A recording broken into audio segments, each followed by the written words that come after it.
Okay, welcome to part C or part 3 of this little expose into the style guide back from 1976 of the NASA worm logo, which they've just reintroduced into the new sort of space flights that are now going to be going up with the commercialization of the way NASA is going to use their delivery systems, which is really exciting. We're sort of a whole new era, a whole new phase of space exploration with the SpaceX being involved in this. So it's very exciting times.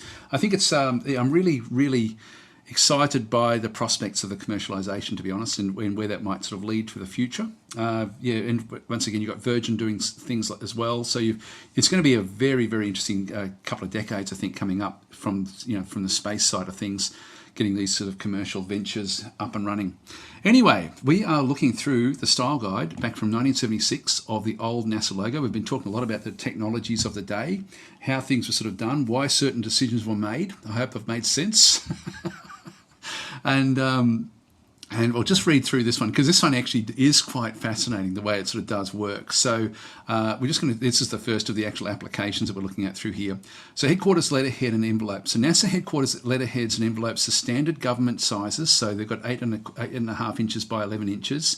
And they've actually then got the dimensions there for the paper size. Now, actually, I'm not familiar. I think that this is still the stock standard American size for paper. Of course, the rest of the world, even at this era, I think actually maybe they weren't using the A4, the A system of sizes. I forget when that came in.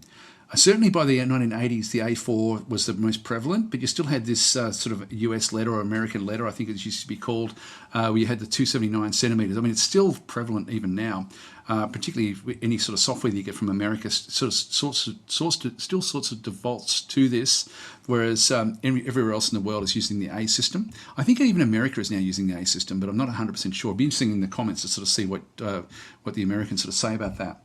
And then we've got 4.125 inch by 9.5 inches, which is 10.5 centimeters by 24.1. Actually, I can't even remember the old envelope sizes because I haven't actually had to print an envelope for a good decade.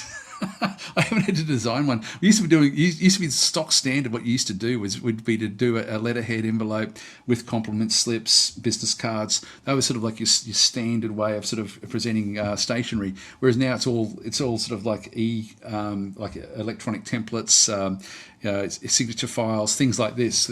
So it's a very different world. Anyway. A 5/16 2.79 centimeter gap height. NASA logo type is always used in combination. So that would have been the 0.79 centimeters would have been from the top and through here. Now that, I don't know why they would have done that. Why they would have even specified? Oh, that would have been just for the printing. Okay, for the start of this one up through here, in combination with 10 on 11 point. We don't see this much anymore. But the way that when I was trained, we didn't have digital typesetting. We had to actually specify it. It would have to go through like a photographic typesetter, and so you'd have to specify all of your type in a particular way. And so this would be the point size of the type, and then I guess the leading height so there would be one extra point of leading between the Helvetica light. So this would be a 10-point type in through here, and then there would be 11 points to go down to the baseline of the next line down through this side. And so the Typographic, I think was what the brand was that I used to be used to have to specify for. These would be sort of how you then specify it up. You'd end up with these great big galleys of type, all sort of specified with different gaps and things like that. Okay, so Helvetica light, upper and lowercase, large typography, and 7/8 point. Hang on, what's that one? Helvetica light. I don't know what and 7th and 8th point. 7th and 8th point Helvetica light, upper and lowercase. Oh, sorry, 7/8 point. Now that would have been for this down here, I guess. So they've gone for 7 point with 1 point leading, with extra leading sort of back in through there. US Postal Service indicator of the envelope measures 3/4 of an inch. So the letterhead and envelope may be printed on either of two standard colour schemes. In version 1, the logo type is printed in NASA red with all typography and postal indicia. I've never even heard of that word, in black. In version 2, the logotype, all typography and postal indicia are printed in NASA warm grey. Okay, so they actually had 2 different ways of doing it. Contact that department. Then they have centre letterheads and envelopes. NASA centre head and envelopes are standard government sizes, blah, blah, blah. It's got the same dimensions back and through here. Helvetica light, it's no longer then talking about the colour. In this case, it just looks like it's just one colour. That's interesting. It doesn't even mention the colour in this instance. The illustration below shows the standard typing style for NASA letterheads and envelopes. The left margin in the typography at the top of the letterhead establishes the left margin, the left typing margin. And so this was actually done visually. When a typewriter, or someone doing the actual typewriting, they'd have to set their typewriter up with the margins, and they'd have to put the paper in. I don't know if you ever saw them where you'd be rolling the paper in to get exactly the right sort of area coming back in through. How that would then work. So establishes the left typing margin in through there, so it just comes back off this other side. Information begins in this margin. Line spaces are to be used instead of paragraph indents. Now this is funny in through here. This one looks like it's coming off the edge of the A, so you sort of use that as the visual mark. But quite often you didn't really have much. You had to get this in exactly the right position, particularly back in the 1980s, 1990s, when they started to actually look, and they had the automatic scanning by that stage. And so wherever you placed this, it had to be in a very, very particular way. So this is before they were doing that by the looks of things, because you would have to make sure that your I think it was that you had to, I can't even remember this now, it was like it's been a few decades, but you used to have to make sure that there was certain aspects of what you were doing where they could scan straight down looking for the actual zip code or the postcode, and that was actually how they then did their automatic sorting. So if you actually had it wrong, like there would be a number off here somewhere that would have to sit out further out this way for the scanning of it. So it's just funny again, it's a bit nostalgic going back and looking at this sort of stuff, because it's pre what I learned, but not by much. And it's just funny how technology dictates so much of what you do graphically. We'll continue on. So large envelopes and mailing through here. So it's got the standard sizes. Mailing labels. Yep, so it's just got the standard labeling, which is the way that things used to be done. You'd actually print on the labels with your typewriter and then actually just peel it off and then stick it back on. It's then got the different sorts. I've got an 8 on 9 Helvetica light, end or medium, upper and lower, large typography, and 7 on 8 Helvetica light, upper. So that would be just the larger and smaller sorts of sizes on different sorts of things. We'll skim over this one. News releases, here we go. The illustrations below show the headquarters and centre versions of news releases. The same basic standards of typing style shown in the letterhead example apply. So the way that this was done, and again, it's one of those things that you still see it in script writing today a little bit. Probably not as prevalent as what it used to be, but it was very important to have this double spacing whenever you had anything that was going to go off to any sort of media or to anyone that was actually going to be using the information you were sending, because quite often they would actually do all their markups on what they would receive these typewritten notes from. And so this almost would have become the fax header of more recent times for NASA. And so they've got like NASA News in through this side where they've got it. Again, you can see the kerning is really, really tight. Nowadays, you wouldn't do that. There's no way that you would actually set it that tight. It's just way, way too tight for today's. It's actually colliding into each other, and I've seen that a lot with this inside this document. In fact, even sometimes I've even seen lettering styles that looks like it's actually extra light. This one could be extra light. It's a bit hard to tell. I can't really pick that one. But this one, it's just the double spacing would allow the editor would then receive this and then give his written instruction. And when we were doing the type setting, like back in specifying these different sorts of 8 on 9 Helvetica, etc., quite often the sorts of text that we would have to set would be like this as well. So we could actually then indicate in with a red pen where we needed to have where a line would, if we needed to absolutely have a line ended at a certain point, we would then put like 2 dashes. There was transposing things, because quite often it wouldn't be right. Like, it's not like you can go back and just re-edit it, something. Quite often there'd be mistakes on what was done, so you'd actually have to go and correct what was in these things, and then have the typesetter manually enter it all in, and then use their skill set to actually then make sure that they didn't make any mistakes. So you were quite often using these for either editors or for typesetters. And of course, typesetting was one of those skills that went out in the 1990s because of digital. Digital typesetting was no longer, became everything that it was all about. In fact, in the 1990s, we then started to send digital files of the actual text. Up until then, it was actually all done where you were sending files like this, where it was just all typewritten out, and you would then be writing in red pen. So you needed a big margin off to the side, and you needed double spacing so that you can actually still, you could very clearly indicate if areas had to be transposed or anything else like that. It was actually really quite a different time, I've got to say. I've actually still got my old books on how to do it. It was really a massive art. Like, it was actually a fair bit of mathematics, even trying to figure out what would fit into what gaps. You had to know it all based on the maths of the actual type font itself to actually get it done. Very, very interesting. Okay, then we've got temporary or transitional measures, just giving an example of how this would then sort of work. We'll skim past this one. NASA publications. Okay, so maybe I'll skim past this, I think. Maybe just read a few of these little things. So the NASA logo type and its attendant elements of style and identification are always a required element in any NASA publication. Somewhere in the publication, full NASA identification must be shown in order to clarify the origin of the publication and to identify NASA. So they're basically sort of saying you have to not just have the NASA worm logo, you had to actually then make sure that you actually had the full written thing. That was even, I don't know if it still is, but it was a legal requirement. I still do it as a matter of course whenever I do a letterhead for a client. I still actually put everything in writing somewhere on the actual letterhead, just so that it actually is fully specified with with all of the correct numbers, etc., etc. Anyway, this identification does not necessarily have to appear in part of a front cover design, although in many instances this approach seems appropriate. So anyway, it's just giving some indication through there. NASA STEM word. In some examples shown in this section, the NASA logo type has been used as a STEM word. So NASA activities, NASA facts. There we go. So they're adding these onto here. This allows the logo type to become at once the major identification element and part of the publication title. The STEM word technique is used only on permanent, regularly published documents and requires advice from the NASA graphics coordinator at headquarters. Oh, okay. This is why I thought there was a different font.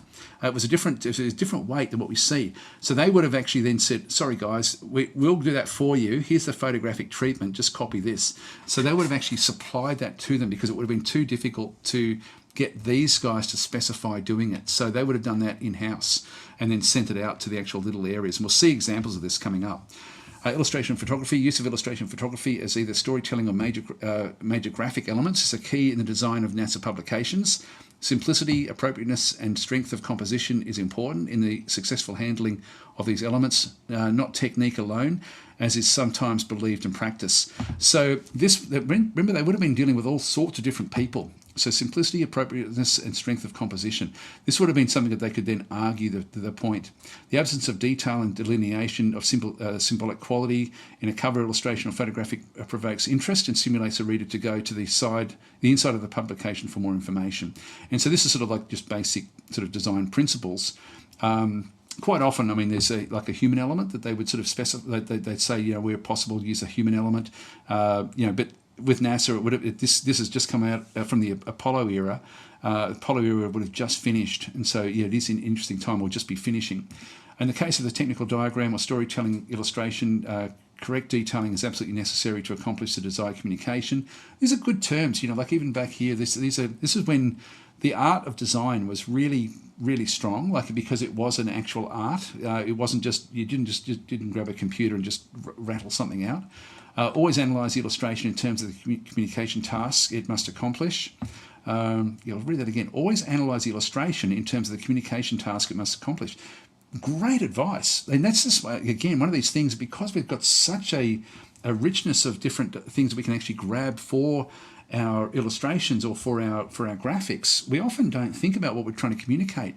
And there's so much. Communication is not just a picture of X or Y. It's actually the subconscious and psychological, even the color treatment of what it's actually doing that communicates so much.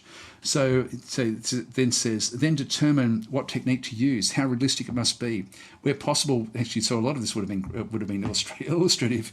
Where possible, within the restrictions of budget and available material, keep your options open and utilise the best available photography and illustration talent. Make certain they are fully briefed on the task you are assigning them, and that you understand the broad communication goal of the project before beginning their work. And so this would have been for getting commissioned work.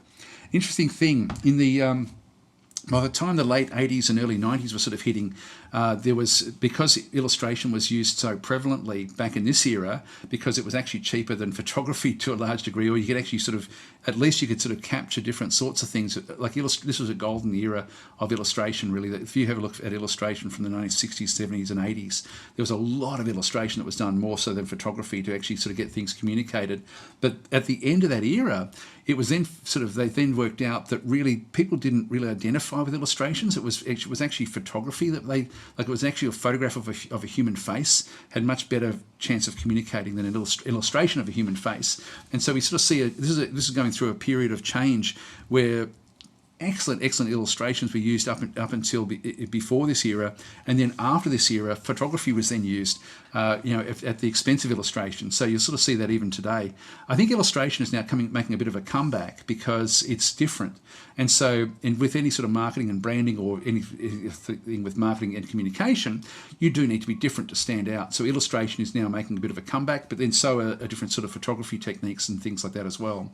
Okay, so, and it's just interesting, it's sort of saying make sure you get your brief right before you get someone to start spending time on it, because of course illustration can be very, very expensive.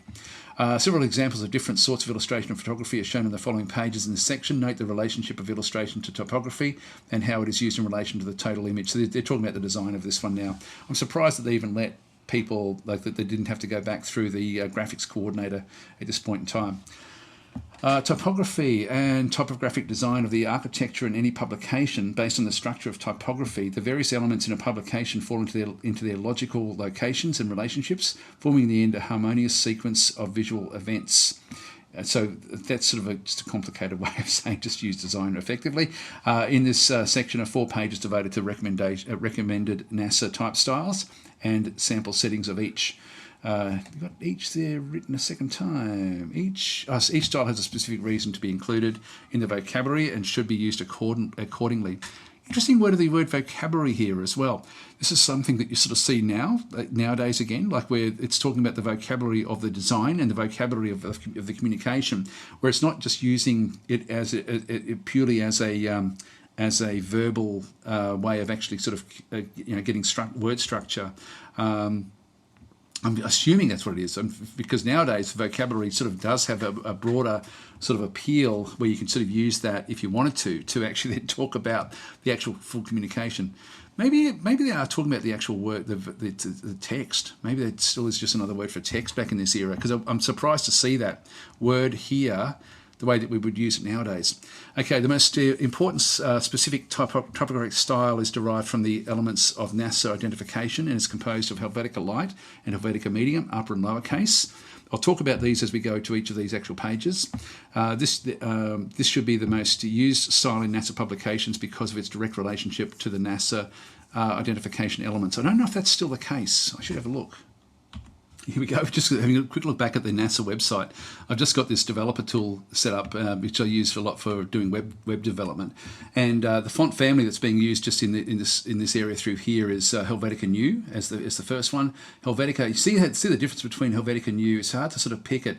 There should be the F should be different. That lowercase f should be slightly wider. It's actually not, it's hardly changing at all actually. See, even Arial is not, actually no, it's not changing. Okay, this is just going with Helvetica New in through here, I think, is the way that they've sort of tried to get it sort of established. So Helvetica New is the one that they're preferring. Then they've got Helvetica. I'll talk a little bit about this as well, because Helvetica New certainly is a nicer style than just Helvetica, and Helvetica is a nicer style than Arial. Arial's a nicer style than sans serif. That's sort of, it's funny because I'll talk a little bit as we come back into these actual fonts. There's very interesting history of these actual fonts. So anyway, let's go back to the actual document itself. Yeah, so anyway, it's just going through this one. This should be the most used style in NASA publications because of its direct relationship to the NASA identification elements, which of course are the words that sort of come underneath everything else that they're actually using. Recommended general elements of typographic style include flush left, ragged right column setting, which is we saw with the actual logo itself, bold face headlines and sublines, and minimum 1 point line spacing in text settings. That was at like 10 on 11. The 7 on 8, things like that. That was actually that 1 point extra line spacing, the leading. Colour. So government printing regulations regulate most NASA publications to a 1 or 2 colour printing limitation. So again, that's just not something that would be happening nowadays. So once again, the technology has moved on. The exception to this rule occurs in certain special situations where the use of 4 colour process printing is appropriate, desirable, or necessary for the effective portrayal of a particular story. This is so funny because back in I guess it would have been the late 1990s, it actually became cheaper to go to 4 colour process printing than 2 colour spot printing. But there was a cut-off point where for a long time, like 1 and 2 colour printing was by far the most economical, but then printing presses got set up to just be running 4 colour process pretty much all the time, and so you had no washdown procedure that you had to really worry too much a little bit if you were using the 4 colour process. Also at that stage you didn't need to then worry about the mixing of inks because you weren't trying to match colours, because you were just using colours that came for the 4 colour printing process. But of course, actually I shouldn't say of course, because you know people may not know this, but when you go to 4 colour printing process, you can't get the richness of some of the colours, like that NASA red, for example, would not reproduce as well in 4 colour process or full colour process or CMYK printing, which is all the same thing, as it would as a spot colour. It would be much richer as a spot colour process. So they're saying that they recommend it. But that would be for 2 reasons. One, economics from the printing of this era, because that was also the most prevalent way of printing things, and the second one would have been for getting the actual colour matching. So when limited to 1 colour printing, middle range to dark colours should be used to cover the normal range of reproduction and legibility requirements, including the use of the NASA logo type. When a second colour is available for use with black, 3 options are presented. First, the NASA red must be used to accentuate the NASA identification and to perform as an accent colour in the publication design. Second, one of a range of bright primary and secondary colours may be used to enhance the design or aid in the presentation of information. The use of pale pastel colours is discouraged in all NASA publications. Third, NASA grey or another middle value grey or neutral colour may be used as a second colour for manufacturing duotones. This was, again, something that was in this era. God, there's so much to talk about. There's so much to talk about. I'm already 22 minutes in, and we're still going to talk about the typography. This era was like to actually reproduce your photographs. You would sort of get a normal, like a black and white photograph, and you would then create a stipple of it. You would actually photographically sort of change it through the bromide camera to get like a halftone of the actual image itself.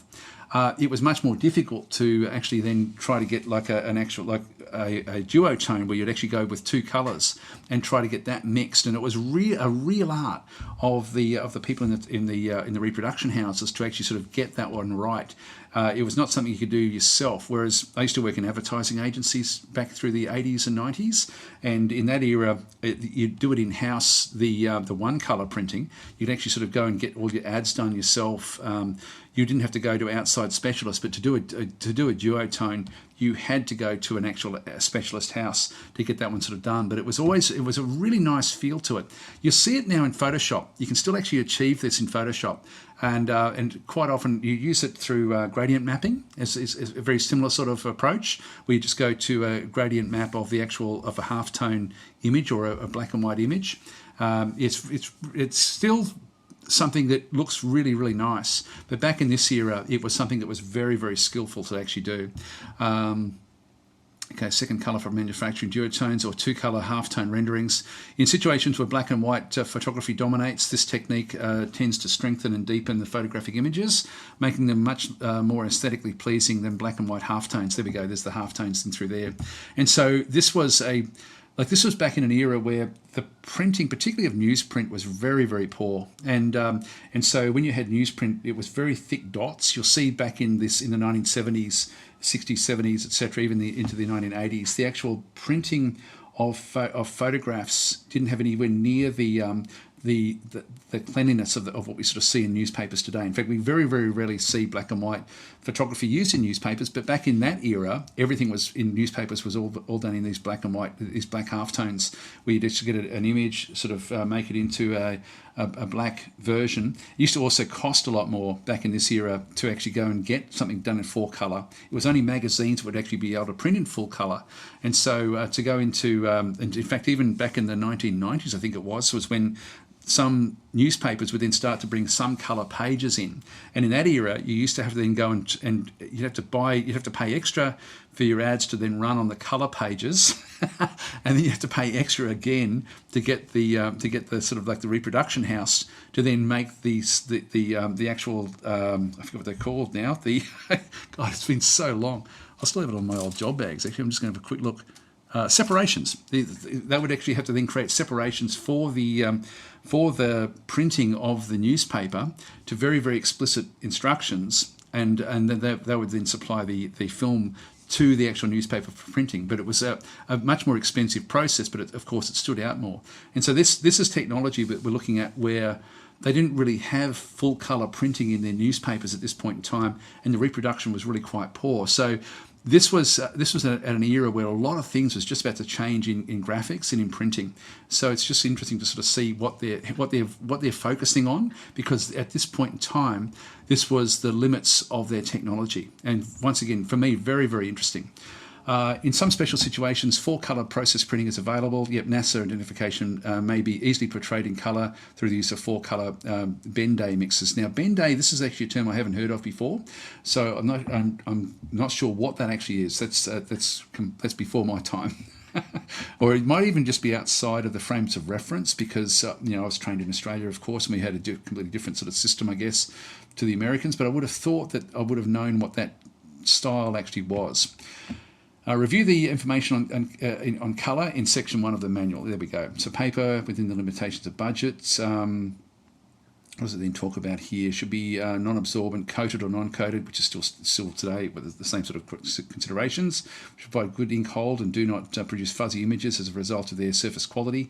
I guess nowadays we're pretty lucky. The papers that we have are all pretty good. We tend to be sort of using a lot of things that are now suitable for laser copiers and things like that, and that's a good grade of paper. Colour specified should not be in the pastel or faded colour range, but rather bright primary and secondary colours in the mid-value range. Sizes, yeah, blah, blah, blah. Standard government in through there. Formats. Okay, so I'm just having a quick look through here. No, that's okay. Actually, this is interesting. All of the NASA publications require requirements, especially in the booklet and brochure category, should utilise a vertical format unless the subject matter or occasion provides a compelling reason to deviate. Horizontal formats are normally clumsy to handle, more awkward to design, and there's no appreciable gain in the total effect produced by using such a format, which is sort of by the 1980s and 1990s that had really gone out the window, and trying to get something that was different so it stood out, particularly if you had publications that had the sort of, and you'd often think of the thing that goes into my head is if it was on a coffee table, which one would someone pick up? If it was with all these other publications, which one would they go for? And quite often it was the unusual shape. You had to sort of still make it economical, and so quite often the standard shape was to go for the vertical format. But yeah, by the 1980s and 1990s, you were trying to sort of compete with even the way that something would actually sit on a coffee table. And of course nowadays everything's just digital, so it really doesn't matter that much at all, or not as much as it did back in this sort of era. But keep in mind, of course, back in the 1970s, it was an expensive prospect to get anything printed. You couldn't do it yourself. You had to go through and get it done professionally. So everything that was done at a professional standard. Nothing was done in-house. It was all sort of shipped out and sent out to absolute experts that would sort of then get it done. Sorry, one of my dogs was just barking. So again, it's just sort of going back through the graphics coordinator at headquarters to question on sizes and formats for NASA publications, which is still done now. Like there's like a gatekeeper that is in charge of the brand manuals and the style guides, and that's often the case where you'd actually, in fact, it became a requirement.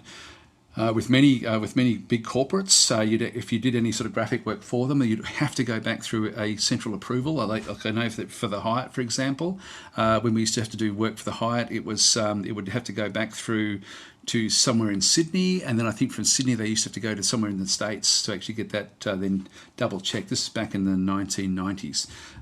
So it's quite interesting to sort of see the difference with that one as well. Just the way that it became much more stringent. Like it wasn't just consult if you feel like it. It was you must send everything back through for approval. So give yourself 2 or 3 days for that to actually happen. It was interesting. Okay, next page. We're now going to be talking about fonts, and we're out of time, so I'm going to have to make the fonts section 4. So anyway, I'll come back and we'll talk a little bit about the actual fonts in this excellent manual. Thanks for watching.